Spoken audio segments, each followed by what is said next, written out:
How many times have you heard these phrases? Change is the only constant. Is it too late to change? If only I could, I'd really want to change this. In this channel, you don't have to wonder. We are going to interview people who really make a difference to this world. Let their stories inspire and empower you to create the change you want to see. Who knows, you could be the next change maker.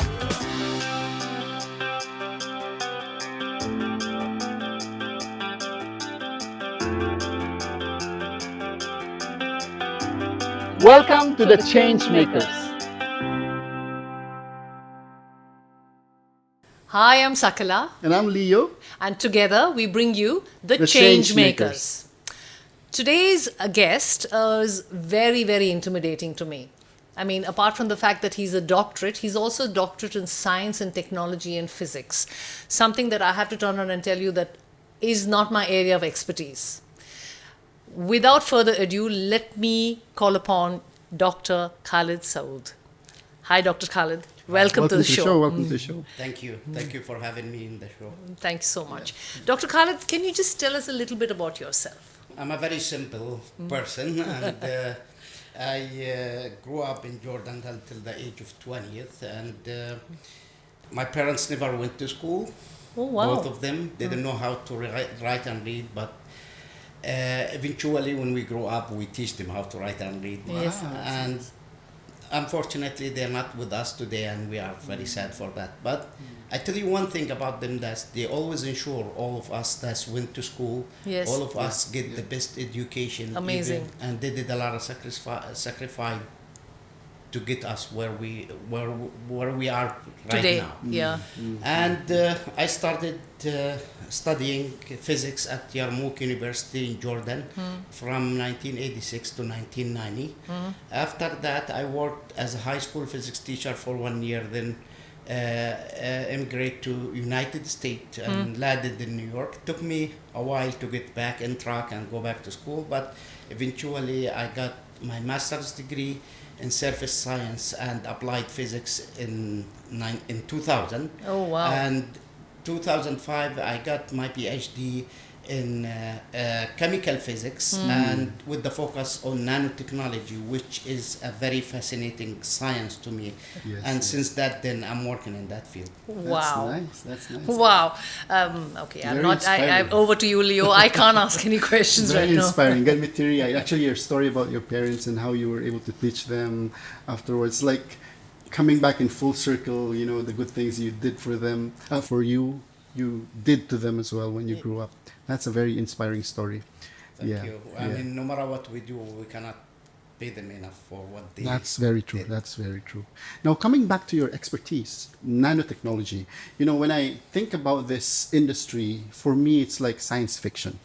You know, if I'm gonna be describing it in my own terms, I kind of think of it as like vibranium in in the superhero world, right? Yes, yes. But for a 5-year-old, if you're gonna be explaining what nanotechnology is, how would you go about Why explaining it? 5-year-old? Even me. Oh yeah.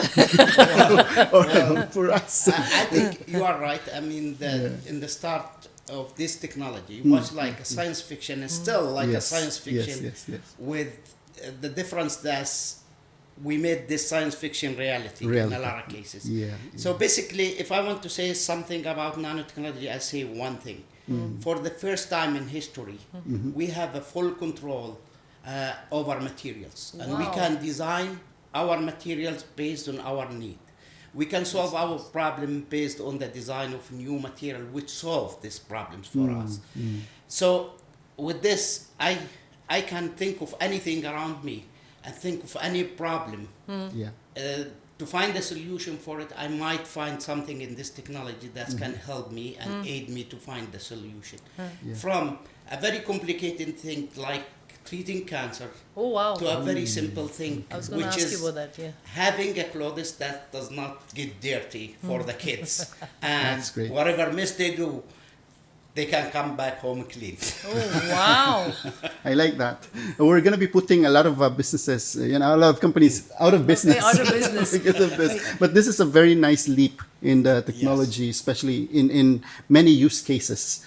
Right now, What industry this nanotechnology impacts a lot? If you're going to be, say three industries that this technology is impacting a lot, what would be those industries? Okay, I think medicine is a big Medicine. industry. Okay. Environmental and Okay. reducing environmental impact. How environmental impact? I mean, you can design these nano catalysts which have a very high surface area, even 100 times greater than the surface area of the normal catalyst that we used in the market, which can even reduce this toxic material at room temperature without the need of energy, because most of these catalysts works at high energy. So, for example, pollution. If I was to get rid of pollution, Let's- air pollution. Yeah, pollution is a big term. Let's focus on something. Let's focus on our cars, which Yes. is Yes, the okay. source of pollution. If you Yeah. look at the catalytic converter in the car, Yes. it contains a material called a catalyst, and this catalyst consists of a ceramic honeycomb structure. Yes. Small particles like rhodium and palladium Yes. disperse on that, and they work to convert carbon monoxide to carbon dioxide, which Correct. is less harm, Harm. or absorb nitric oxide, which Yes. is a Big problem. problem for everybody. Yes. These catalysts and this catalytic converter will not work until the temperature become at 150 or 160. But using a nano catalyst or a material designed in the nanoscale, we can lower that temperature to room temperature, and that will take care of a biggest problem in pollution, which is the cold start of the car. Most of the pollution we get at the cold start. And I have the privilege to work in that technology in my PhD research to develop such a material. Okay. Pollution actually comes from starting the car, not from driving it. no? Actually, this the biggest catalytic part. converter, after Yeah. the car get to 150, 160, this catalytic converter will convert all these toxic gases and prevent them from going to the environment. But what happens if you woke up in the morning and you have 5 minutes to go to work? Yeah. Yeah. So most of the pollution actually reduced in early morning, and these pollutants go to the atmosphere. They react with the UV light or Yes. the sunlight, Yes. and they can induce even more pollution, More such pollution. as, for example, ozone is not present in our troposphere. Yes, Correct. yes, But yes, yes. it presents, of course, in the stratosphere where it can protect us from UV radiation. But where we having ozone from is actually from nitric oxide in the morning, reacting with the UV, breaking it down to NO and oxygen, and this oxygen atom react with another oxygen molecule to form ozone. Oh, okay. I didn't know that. Okay, live and learn. Okay, Yeah, wow. yeah. Okay, so let's simplify it. You said you work in sustainability as well, Yes, right? You work in yes, environmental yes. sustainability. How does nanotechnology help on sustainability? Because sustainability is now a very fashionable word. Everybody is using it, Yes, it's a key word for funding. Yeah, exactly. Yeah. But if you want to look at the sustainability, the way I look at the sustainability, if you can create materials that you can use from the same environment you are in, if you can reduce the waste, if you can design energy efficient system based on the new materials, like we gave that example. Correct. This is what I call sustainability. If you can recycle materials Yes. and bring it back to life or reuse it many times, that's will reduce the amount of energy that you use, and hence reduce the amount of pollution Yes. as a result of producing that energy. Energy. So it is a very closed cycle of doing many things at the same time, and all of them is complementary to each other and keeping you within the same ecosystem and the same environment. So there is no need, for example, to get these very fantasy and expensive materials to do things. Okay. No, we can create some solutions from these materials with a very easy way and With very already what is available. So, Yeah. okay, so coming back to sustainability again and nanotechnology, yes. how do we reverse what has already been damaged? Right? Yeah, that's Good question. If you can solve that, Yeah. Are we talking about the I'm talking about, say, climate or Climate, plastic. well, plastic? Okay. Yeah, actually, I have a bad news and a good news at the same time. The bad news is whatever damage we did to this earth, to this Irreversible. climate, we cannot reverse it. Yeah. Oh, no. But however, the good news is we can slow it down and try to live with it and prevent it from going further. Okay. What I'm saying is, whatever damage we done to this environment, we already done that. Yeah. Going forward, if we can maintain the same level or even reduce the emissions, we can just maintain a very healthy environment. Okay. But again, even if we go to zero carbon, we still gotta have this phenomenon. Interesting stuff we're talking. As Scary. I said, this is like a science fiction turned to reality. Absolutely. And you know, facts like this are actually coming to us and slapping us in the face. Face, yeah. This is the reality that we're facing in. Well, it is the truth. Yes, so yes, yes. there's no way about it. But if we can manage to maintain things like they are, we are lucky. Very good. Well, we'll be coming back to this very interesting story, but before that, we'll have a short break. Yes. So stay tuned. Welcome to the Change Makers. Welcome back to this show, and we have the very intimidating Dr. Khaled Saoud with us, who's Very talking friendly about. to me. Yeah. If I haven't seen his profile, I would. His Yeah, presence is yeah, really. yeah, exactly. friendly So he's and all put us that. at ease with a lot of big Yes. words, and I have to say, also very interesting topic. Exactly. But I think Leo, you had a question for him. Yes, yes. In terms of patents and all that you've been working on, how far are you in these in this effort? How many patents have you had so far? And you're working on how many more? As in academia, Yeah. a lot of people would like to make patents. Okay. To be honest Yes, with you. yes, They like understood. to publish their work, Yeah, and yeah. they will compete how many publications and how many citations. And this is actually the life of a professor at any university. Yes. Yeah. As a scientist and as an inventor, no, I would like to see something I work in the lab, Okay. and I would like to see it real. And the channel to do that is through disclosing your ideas and make inventions and make patents. Well, I had the chance to do both, to publish Wow. and To do make it, patents, yes, yes. to balance between these Yes, two. yes. So whenever I see a technology that will impact the human life, will solve a problem and will have a potential to benefit our society, I will go for patenting. If I see something like, well, it's not very, very original like I want to, or it's not unique, I will just publish it. Okay. Okay. So early on, I had at least 3 publications, which is granted by United States and Patent Office.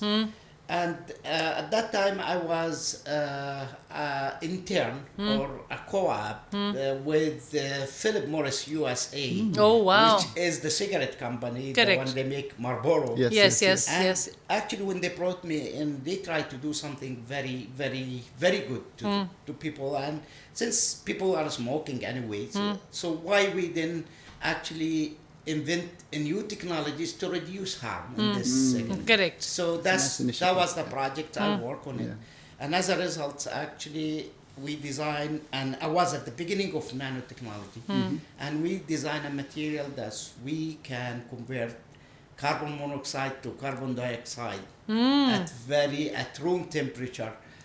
Oh, that's and what you did. remove it out from cigarette, and that was the biggest contribution. Along that line, I have about 2 or 3 patents in that field. And recently, since I came to Qatar in 2008, and I will take this opportunity to thank the leadership, everybody, including Her Highness, who have this vision of bringing Qatar Foundation here. And the encouragement we got from the Qatar National Research Fund. In 2008 to 2000, until now, I've been in Qatar, and I got a generous support to start a research in producing a resin for 3D printers. And what's so special about this resin, that we are 4 times lighter than The Ah, resin okay. that's used in, In the the market. market, And Market. we can add many functionalities using nanomaterials. Absolutely. To this result. Yeah. Of course, I don't like to talk too much about this patent because it's a fresh. And, Yeah. Yes. actually, this one will lead to a breakthrough in the 3D printing. And the last one is we invented a material that we can add to a normal textile, and this material acts like antennas to collect certain part of the UV light, which is very useful for the synthesis of vitamin D. In the skin. Which is very helpful for women. Yes. Yeah. So the reason behind this, and I have a personal story with this, because when I first landed in Qatar, I heard that 80% of women in this country have a vitamin D deficiency. Yes, I know. Not only women, even me, even males. So- And surprised that Yes. after maybe 1 year, 1.5 year in Qatar, Yes. I myself find that I have a Vitamin Yeah. D deficiency, yes.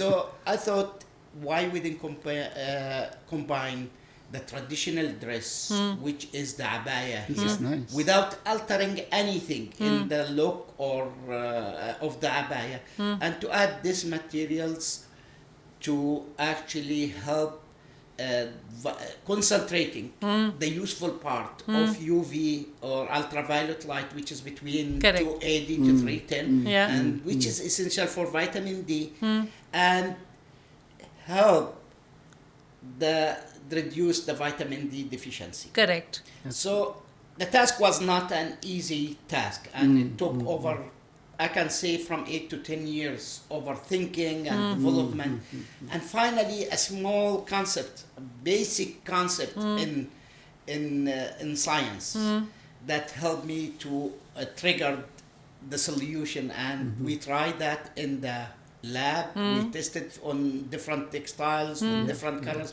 Of course, our material is like a science fiction. You cannot see it, but you can see the effect of this Okay. material.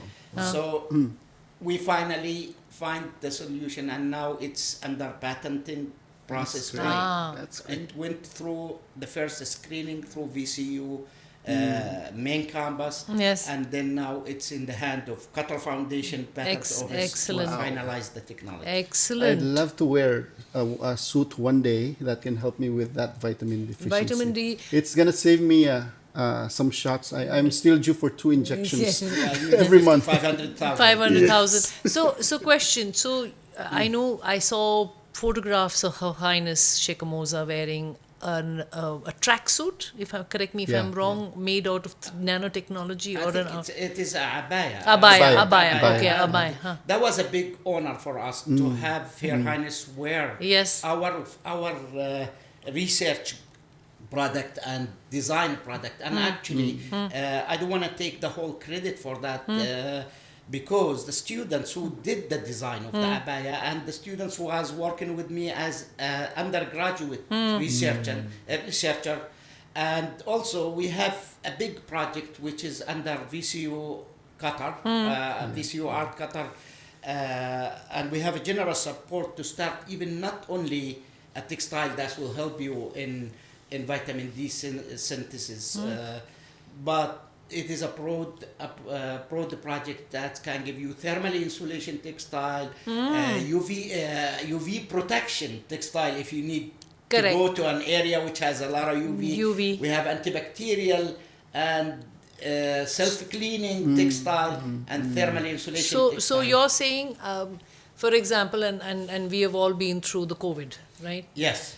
You're working on textiles that can actually help doctors. Yes. Oh. And actually, this topic of designing the material before we put it in the textile, I actually won an award in 2013, Qatar Foundation Annual Research Conference, award in health, was second place, I believe, for designing a material to prevent hospital infections. Oh, wow. And that was a coating that you can put on the walls. Yes. In the hand. So 2013, I was thinking of the pandemic before it I happened. know, don't say that. And one thing I want to add, which is funny here, At that time, I didn't have any research funding, and I did this research with my wife. Wow. That's why it worked. That's great. Oh, so it's a marriage made in heaven. She Exactly. helps you out. What else can I say? What else can I say? Yeah. So, I mean, I know, again, I come back to the point that I do not know anything about what you have said, and it's super exciting, and we are probably talking about the tip of the iceberg. But if you were to, if you, in a perfect scenario, what is the one thing that you would like to invent? Well, it is hard for me to specify what I want to do in one thing. I always based my research on solving problems, and I would like to think of myself as a problem solver. So, based on the problem I face, I would You like develop the solutions. to actually develop a solution. And to be honest, something that's hurting me, that's I was standing there and I could not do anything. When my mother passed away with skin cancer. Oh. And skin cancer is one of the easiest thing because it's outside the body that we can treat. And now, with all this knowledge or something like that, it's possible to develop something to prevent skin cancer at the beginning. At the beginning. So what I wanted to do is to collaborate with a doctor who's specialized in that field and develop a material to prevent early early Detection or infection or no, it's not the detection, not detection. early treatment Early treatment. of skin cancer. Oh, wow. In terms of funding from the private entities, because I know Qatar government is doing a really good job in the research and development in this industry. Yes. But in terms of private entities, how far along are we, or what kind of support do we still need from Are we those? talking about Qatar? Qatar, specifically Qatar, yes. Actually, there are some companies who starting to realize how important is research and development. But still, I mean, I can measure it based on if I want to submit a proposal and I wanted to approach a certain company to get even co-funding. Sometimes the funding agency here in Qatar did not require money for funding. They can accept in-kind funding.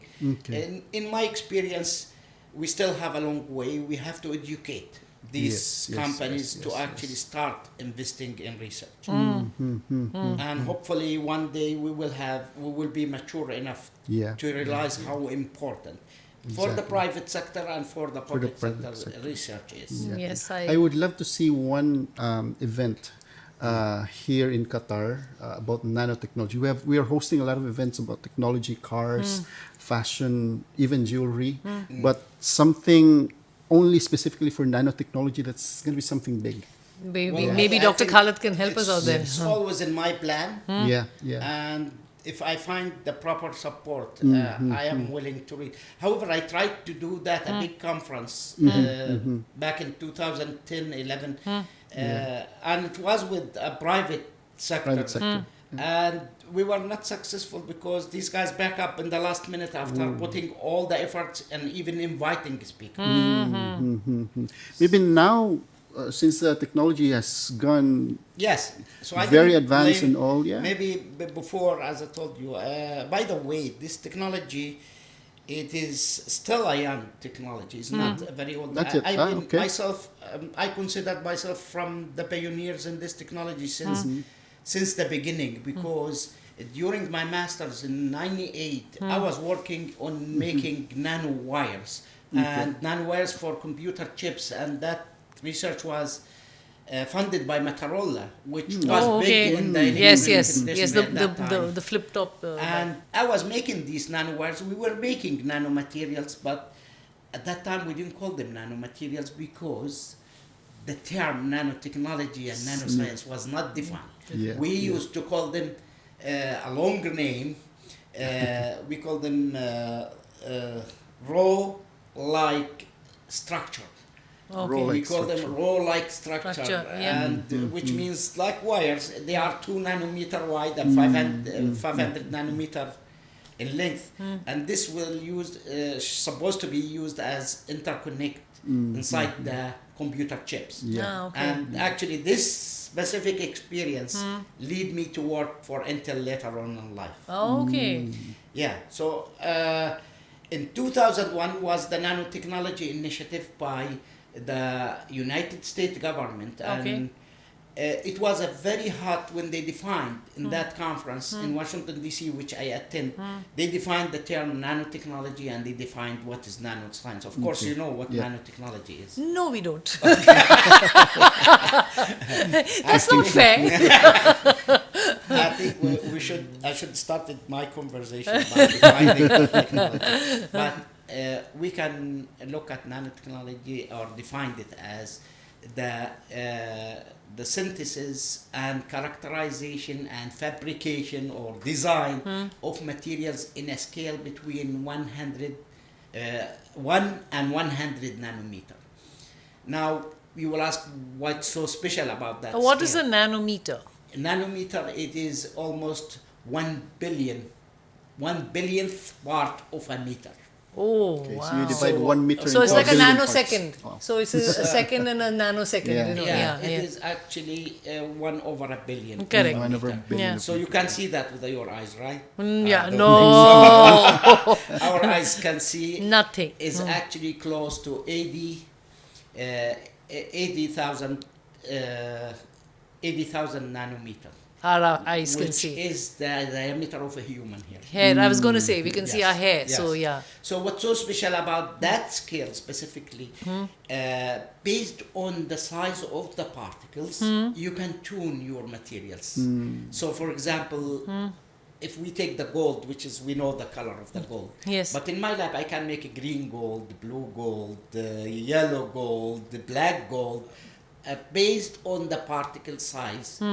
The materials will start reflecting or absorbing light. Light in a according different to the, way. yes. So what you are gonna see in the future, that's most of the paints. Let's say if we take the jet black on the butterfly color. Yeah. Yeah.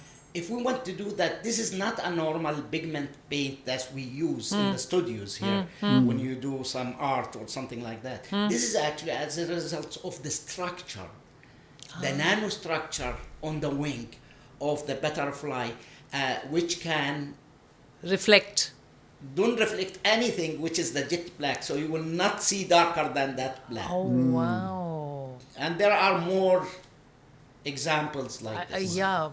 It actually boggles the mind. Yes. So yes. it is. What did you say?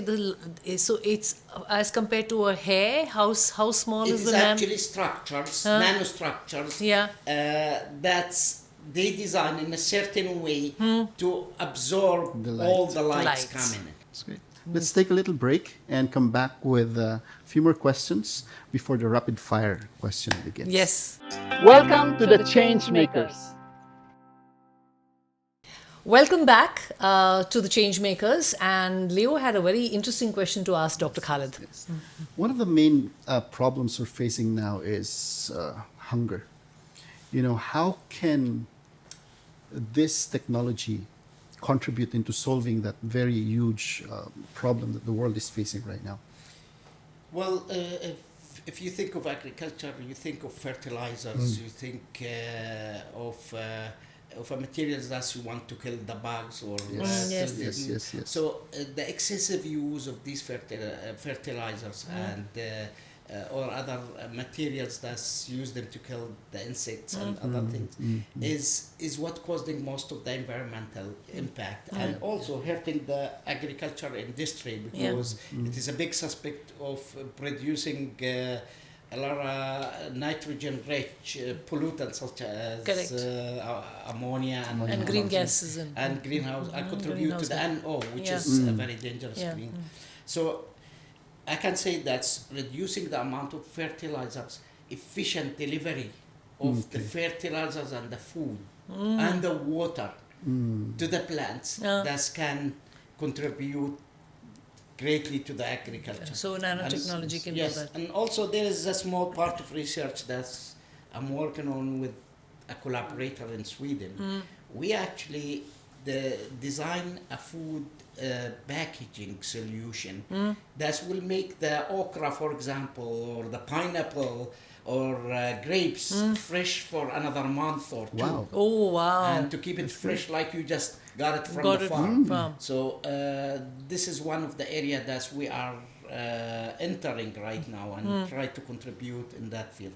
The other thing is the water management and creating some materials like a catalyst to treat the water and recycle it. Ah, yes. You know, we talking about what kind of this type of water planting and stuff like that. Correct. Hydroponic. Ah, Hydroponics. hydroponics, yes. Hydroponic agriculture. Yes. This actually, there are some materials that's oxygen producing materials. Correct.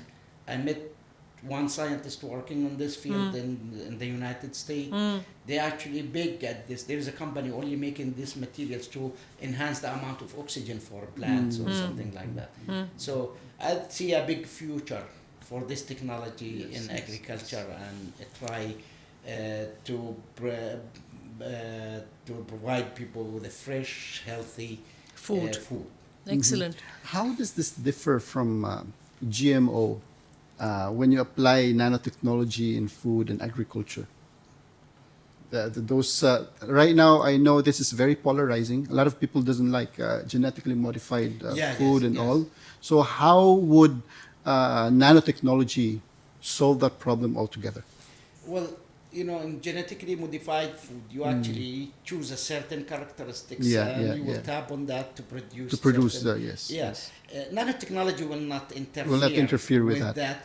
Just nanotechnology provide an environment, provide a solution for the food to grow a very healthy food. All right. Okay. You don't have to change the So food. that's the application of nano. You don't really go into that the genetic. Of course, there is a lot of application of nanotechnology In genetic terms of genes and all. modification Yes. other things, but I don't think the big role will be on that area. What about, and I have to ask you this because a lot of people are shifting towards solar energy or battery powered cars. Does nanotechnology work very much for that? Of course. Nanotechnology have contributed in many areas in solar cells, solar mirrors, and look at the different generation of solar cells. We're starting with silicon-based solar cells, Correct. which is I call dinosaurs now, Dinosaurs. because they are big and heavy, and you know, coming from the semiconductor industry where I was working for Intel, I know how much it take to make these panels, and that required a clean room and a robots and stuff like that to actually design these solar cells. But look at the generations after the nanotechnology. We look at dye-synthesized solar cells for basically it's just a plain spray. You just spray it on a piece of glass and you have a counter electrode, you have a solar cell. Yes. Or plastic organic Really? solar cells. And now you can just paint all the glass on these windows in a transparent material. You will not see it, and you can produce energy. They call them see-through solar cell or spray-on solar cell. Amazing. We can produce the electricity for the whole building just from the windows. Really? Very Yes, and that's because of nanotechnology. Wow, that would So you solve build- a lot of problems. Yeah. You build a glass house and then paint this technology over it, and then you have you have you have a solar self-powered house. house. Really? Yes. Interesting Okay. stuff. Wow. Okay. How costly is it to use all these technology?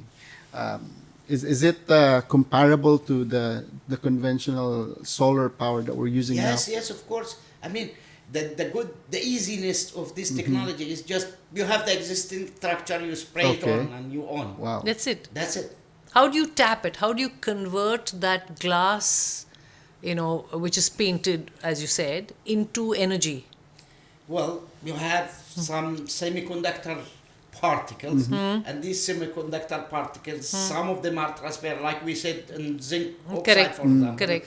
I'm not saying that zinc oxide No, for no, that yeah. technology become transparent. Then there are other materials who become transparent, and they can do synthesizing of electrons and pairs, excitation from the light, and separating these electron and holes can provide you with electric current, and this is a working solar cell. This is the working principle of solar cell. Wow. You can separate the electrons from the holes, and I won't say I've learned so much. There's so much I have heard today. I didn't know so much was happening. I mean, you hear about a lot in nature, like Yes. photosynthesis, and you talked about the lotus. this is actually this technology is actually mimicking the photosynthesis. synthesis of What is the photosynthesis? Photosynthesis is that plants, they will take the CO2, Yes. which is the greenhouse Yes. we don't want, Yes. and the water, and they have a green dye Yes. that's absorbed the light and converted to sugar, fuel, and oxygen. correct. And with the help of the sunlight. which Correct. is so basically, what most of these technologies or most of the fields in nanotechnology, they use biomimicking Correct. actually Yes. to create new technologies and new structure to solve problems. So you basically take what Mother Nature has made and Yes. apply it to what we need. Exactly. Yeah. This is now possible Extend the application. because we have a control over the material. Material. We can manipulate material. Wow. Welcome back to the rapid fire questions. We've learned a lot today, and we're excited to learn more about Mr. Khaled and with these short questions that we have. Stay tuned. Stay tuned. Welcome to the Change Makers. Welcome back. We are talking to Dr. Khaled Saoud about nanotechnology and a whole host of other very informative things that we have. Now, Dr. Khaled, we're coming to the best part of the show, what I believe. It's called the rapid fire. And we do this specifically because it has to be a one-word answer or a one-line answer. So I'm going to put you on the spot there. And I'll start with, if Dr. Khaled did not study science, what would he study? It is a hard question because I was going to answer electrical engineering. Yeah. I think I would study business. Oh, Business. okay. Okay. That's interesting. Next question. What would your next project be about? You can tell us if it's not patented or I mean, something. which one we talking about? Because I have The one that's about closest to three your heart. The So one tell that's us all. closest to your heart. Yeah. Actually, in my next project, I'm thinking of finding a material that can produce hydrogen from normal molecules such as ammonia or something like that. Okay. I'm trying to design a material that's to produce hydrogen as a source of energy. That's the Energy. next big thing, I believe. Yeah, that's one of the projects, and the other projects which continue on, and I'm trying to make a material that's will shield from radiation or something like that. Okay. Wow. As far as the textile materials. Okay. Yeah, this will be very helpful for the people who work in the healthcare and the imaging sector, Yeah. because Imaging. I know most of the people who work in that field get exposed to a lot of radiation. Yeah. And if something happen in the future, we will have protection against any other. Any other thing? This will have a application in the space industry Yes, as well. exactly. Yes, Definitely. exactly. Exactly. If you were to teach kids one thing, just one thing, what would it be? One thing I would like to teach the kids: curiosity. Ah. To be curious can lead to a lot of things. And I was curious since I was 3-4 years old. The earliest thing I can remember is seeing that the flight that's produce light when we sitting in a village, in a very old village with no electricity, and I always was wondering. Ah, why the that glowworms. Glow, the Yeah, glowworm. the in the glowworms. and to grow up with me. But I was not fast enough to get a Nobel Prize for that. Somebody else find this out. phenomena and got a Nobel Prize for it. I like this curiosity. Yeah, because we've grown, we've all grown up with that saying that says curiosity killed the cat. Kill the cat, yes. We have to change that. The Yeah. curiosity actually helped the cat find his The next mouse. his next meal. Yeah. So interesting. My next rapid fire question is: how do you want to be remembered? As a problem solver. as a problem solver. Oh, wow. Perfect. They say But if you a solve problem problems, solver yeah, based on science, Based on not science. based on other things. Yeah, Yes, I was yes, just yes, I was just going to say that I'll ask your wife that question. yeah. But this is really nice, a really nice way of leaving a legacy that you get remembered as a problem solver. Because everywhere you go, people who are successful, companies who are successful, actually are problem solvers. They solve one problem that a lot of people are facing, and they stay. They don't run out of business because they continually solve problems. Actually, what I would like to see when I teach my students Yeah. here at the university, of course I'm teaching at the university level, I always want to leave two things when they leave my class. I want to teach them critical thinking Critical skills thinking. Yes, yes. and problem solving skills. And all the time I'm tagging in these two skills. Before they leave, they will learn most of that. And I always been generous with them to share with them the experiences I have in life, the science behind anything they want, and never turn down any question Yes, yes. Yeah. from them. Yeah. I know my father used to always say, be part of the solution, not the problem. Yes, exactly. Yeah, it's very important. Exactly. Yes. If Dr. Khaled was not a professor, and if he was not a man of science, and if he's not, patenting things, what would he do in his downtime? What does he do? In my free time. Okay, I like outdoor activities and mostly two kind of sports. One of them is fishing. Oh, Wow. Give very me- calming. Give me a very good time to think and to actually be patient on doing things. And the other thing is hunting and shooting. I go to the shooting range here in Yes. Lucelle. Yes. And Are you a good shot? I think so. I would like to, but I used to be, but now with age, I think we can. But my son is better than. No, okay. he's left that door open. That's a good answer. That's a good one. Okay, I think for the last question, Yes. we always ask all our guests this last question. How do you want to change the world? As a person or as part of a group. Overall. Overall. What I'd like to see is responsible behavior from everybody, and try to go back to the basics, which is we all humans. We all come to this world for a purpose. So if each one of us know his role Yeah. and accept what he have, we don't have to have all these wars and all these suffering and That's all true. these things. That's true. That's, wow. It's heartwarming. That's very It's inspiring. heartwarming. Thank you. Thank you, you Dr. so much. Khaled. Thank you so so much much. for coming and meeting me and Leo on the Change Makers. And would you like to share your Instagram or if somebody wants to meet you, where can they, where are you available and Well, I what? mean, my information available on the website of VCU Art Qatar, and it's easy to reach me. Yes, I know.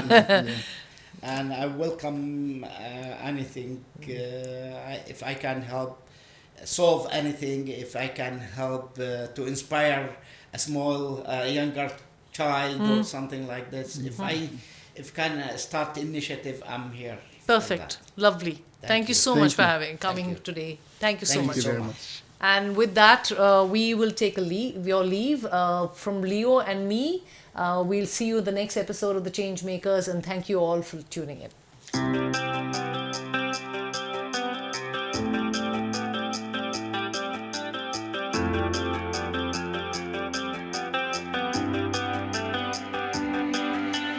How many times have you heard these phrases? Change is the only constant.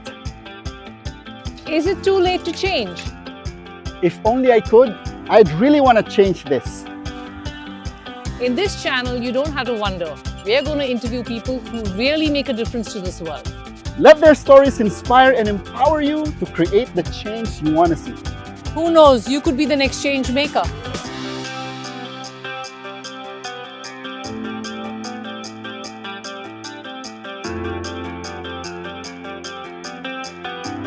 Welcome to the Change Makers.